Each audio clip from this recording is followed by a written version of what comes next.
NEET 25 का result delay हो सकता है। टाइम्स ऑफ इंडिया के न्यूज एडिटर मानस प्रीतिम सर ने एक आर्टिकल में लिखा है कि उन्होंने एनटीए के ऑफिशियल से बात की है और ये सामने आया है कि ये रिजल्ट डिले हो सकता है।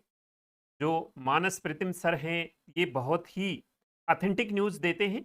गवर्नमेंट के जितने भी एजुकेशन रिलेटेड बदलाव होते हैं, ये अपने आर्टिकल्स में लिखते हैं, अपने ट्विटर पर लिखते हैं। 2023 में भी इन्होंने इसी के रिगार्डिंग नीट रिजल्ट के रिगार्डिंग ऑथेंटिक इन्फॉर्मेशन दी थी कि इतनी बजे इतनी तारीख को रिजल्ट आ जाएगा, तो उतने ही तारीख को रिजल्ट आया था। पिछले साल भी इन्होंने कुछ चीज़ें ऐसी बताई थी, कुछ डेट्स ऐसे बताए थे जो बिल्कुल एक्यूरेट गए थे। तो हम इन पर विश्वास कर सकते हैं कि इनकी जो न्यूज़ होती है वो ऑथेंटिक होती है। अब ये रिजल्ट डिले होने का रीज़न क्या है? तो आप ये आर्टिकल देख रहे हैं कि इस बार भी जो टेस्ट बुकलेट था, क्वेश्चन पेपर था, उसमें काफ़ी कमियाँ थी। कमियाँ का मतलब मिसप्रिंट था वो, सीक्वेंस नहीं था उसमें क्वेश्चंस का।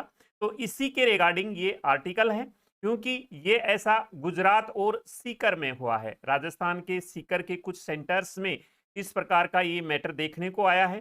तो स्टूडेंट और उनके गार्जियंस ने एनटीए को इसके बारे में शिकायत की है, गुजरात गवर्नमेंट को भी इनके बारे में शिकायत की है और प्रूफ के साथ में ये एनटीए को दिया है। तो इसमें ये जो आप न्यूज़ आर्टिकल देख रहे हैं, इसको आप पूरा पढ़ सकते हैं। ये 3 बजे का न्यूज़ आर्टिकल है 11 जून का और इसमें यही लिखा हुआ है कि ये जो सीकर और गुजरात में फॉल्टी बुकलेट्स प्राप्त हुए थे स्टूडेंट को, जिसमें जम्बल्ड पेज नंबर थे, यानी कि पेज नंबर 1 के बाद में सीधा 7 आ गया या फिर 2 के बाद में सीधा 4 आ गया।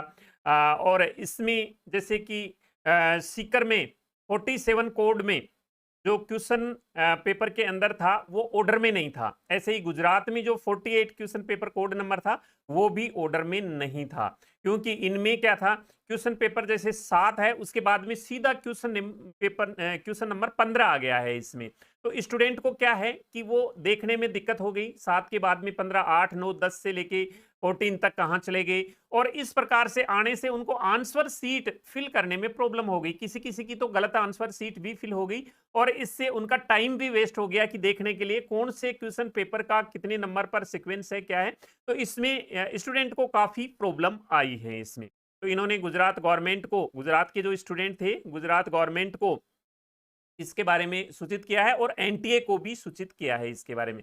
हालांकि एनटीए के जो ऑफिशियल हैं, इन्होंने सीकर के सेंटर के बारे में कमेंट्स के लिए मना कर दिया है कि हम इसके बारे में कुछ भी नहीं बताएंगे यहाँ पर।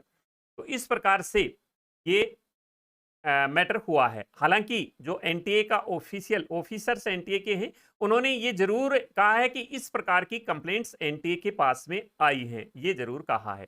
और उन्होंने साथ में ये इसके बाद में एक चीज और था, क्योंकि इसमें आउट ऑफ सिलेबस क्वेश्चन भी थे, तो आउट ऑफ सिलेबस क्वेश्चन का भी यहाँ मैटर है। इसमें 38 कोड नंबर में sorry, question number 38 code number 47 में आउट ऑफ एनसीईआरटी या आउट ऑफ सिलेबस था ये क्वेश्चन।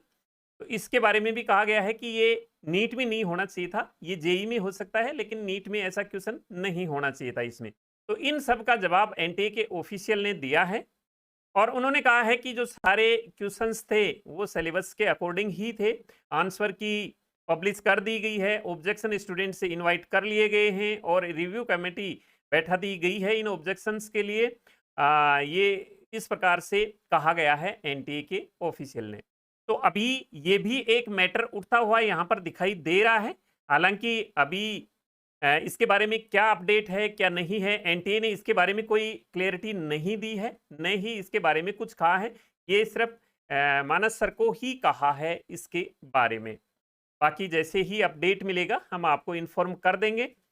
उनका यही कहना है कि इस प्रकार के जो नोटिस आए हैं, इस प्रकार की जो गतिविधियां देखने को मिली हैं, इसके चलते रिजल्ट डिले हो सकता है। ये जानकारी थी इसके बारे में। बाकी आप हमारी काउंसलिंग सर्विस लेना चाहते हैं तो हमारी वेबसाइट chopraeducation.in पर विजिट करके आप वहाँ से ले सकते हैं और अगर आप काउंसलिंग के बारे में जानकारी लेना चाहते हैं तो इसके लिए हमारी बुक भी डाउनलोड कर सकते हैं। जय हिंद।